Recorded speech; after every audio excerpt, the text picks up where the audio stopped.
മത്തായി 4-ാം അധ്യായം. മരുഭൂമിയിലെ പരീക്ഷ. അനന്തരം പിശാചിനാൽ പരീക്ഷിക്കപ്പെടുന്നതിന് യേശുവിനെ ആത്മാവ് മരുഭൂമിയിലേക്ക് നയിച്ചു. യേശു 40 ദിനരാത്രങ്ങൾ ഉപവസിച്ചു. അപ്പോൾ അവന് വിശന്നു. പ്രലോഭകന് അവനെ സമീപിച്ചു പറഞ്ഞു. അവൻ പ്രതിവചിച്ചു. അനന്തരം പിശാച് അവനെ വിശുദ്ധ നഗരത്തിലേക്ക് കൂട്ടിക്കൊണ്ടുപോയി ദേവാലയത്തിന്റെ അഗ്രത്തിൽ കയറ്റി നിർത്തിയിട്ടു പറഞ്ഞു, നീ ദൈവപുത്രനാണെങ്കിൽ താഴേക്കു ചാടുക.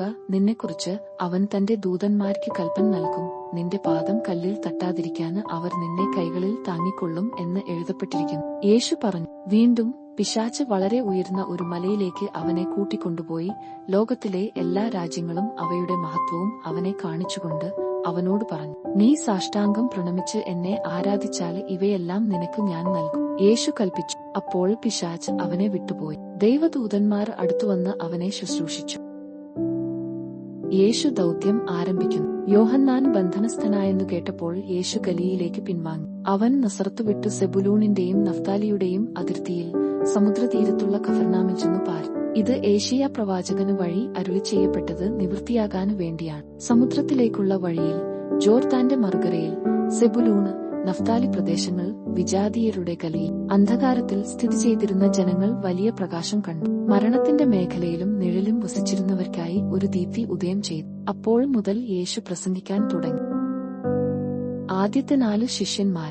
അവൻ ഗലീലിക്കടൽ തീരത്തു നടക്കുമ്പോൾ കടലിൽ വലവീശിക്കൊണ്ടിരുന്ന 2 സഹോദരന്മാരെ കണ്ടു.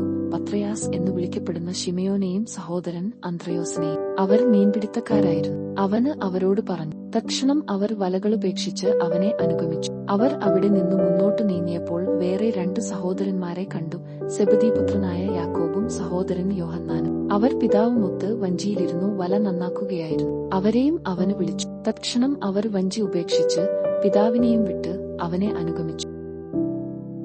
യേശു രോഗികളെ സുഖപ്പെടുത്തുന്നു. അവന് അവരുടെ സിനഗോഗുകളിൽ പഠിപ്പിച്ചും രാജ്യത്തിന്റെ സുവിശേഷം പ്രസംഗിച്ചും ജനങ്ങളുടെ എല്ലാ രോഗങ്ങളും വ്യാധികളും സുഖപ്പെടുത്തിയും ഗലീലി മുഴുവൻ ചുറ്റി സഞ്ചരിച്ചു. അവന്റെ കീർത്തി സിറിയയിലെങ്ങും വ്യാപിച്ചു. എല്ലാ രോഗികളെയും വിവിധ വ്യാധികളാലും വ്യഥകളാലും അവശരായവരെയും പിശാചുബാധിതർ, അപസ്മാര രോഗികൾ, തളർവാദക്കാർ എന്നിവരെയും അവർ അവന്റെ അടുത്തു കൊണ്ടുവന്നു. അവന് അവരെ സുഖപ്പെടുത്തി. ഗലീലി, ദക്കാപോളിസ്, ജെറുസലേം, യൂദയ, ജോർദാന്റെ മറുകര എന്നിവിടങ്ങളിൽ നിന്ന് വലിയ ജനക്കൂട്ടങ്ങൾ അവനെ അനുഗമിച്ചു.